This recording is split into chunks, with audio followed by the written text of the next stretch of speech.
If you prefer to gamble at sea, then you might like this next story. By early March, the sleek casino ship known as Island Breeze 2 is expected to set sail from the port of Palm Beach. The announcement follows months of renovations, tagged at more than $3 million. The U.S. Coast Guard is scheduled to soon perform safety inspections on the 160-foot ship. A Republican challenging Democratic Rep. Joe Garcia wants the Miami area incumbent to return alleged political campaign contributions from a longtime supporter who may have had personal relationships within the Venezuelan government. Candidate Carlos Curbelo made this assertion this week. Amid the violence in Venezuela, Curbelo condemned Venezuelan President Nicolas Maduro's actions and offered his support to student protesters. A political strategist and fashion maven who attended this week's Boca Raton lecture by two famous journalists has his own ideas about the Watergate scandal. After Roger Stone heard Bob Woodward and Carl Bernstein speak at Florida Atlantic University, he offered an alternative Watergate theory.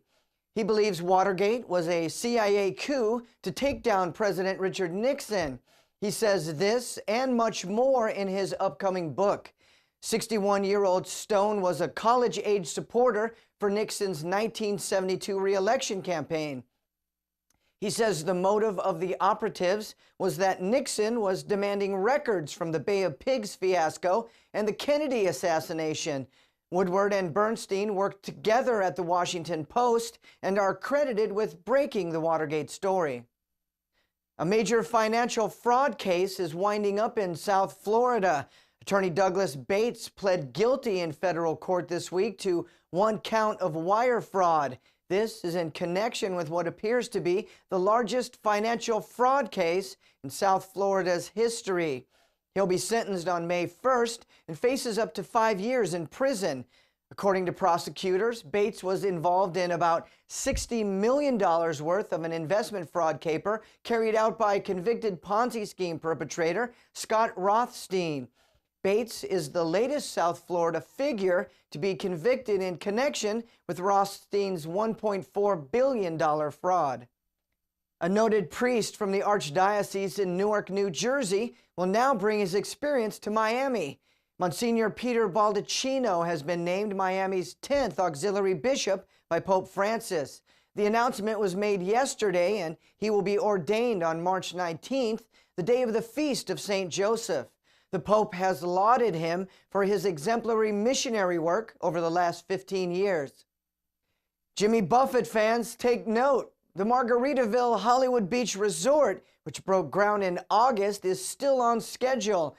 The 349-room development will include 7 restaurants and bars, a spa and a fitness center, and an oceanside pool. It will also boast 35,000 square feet of convention space.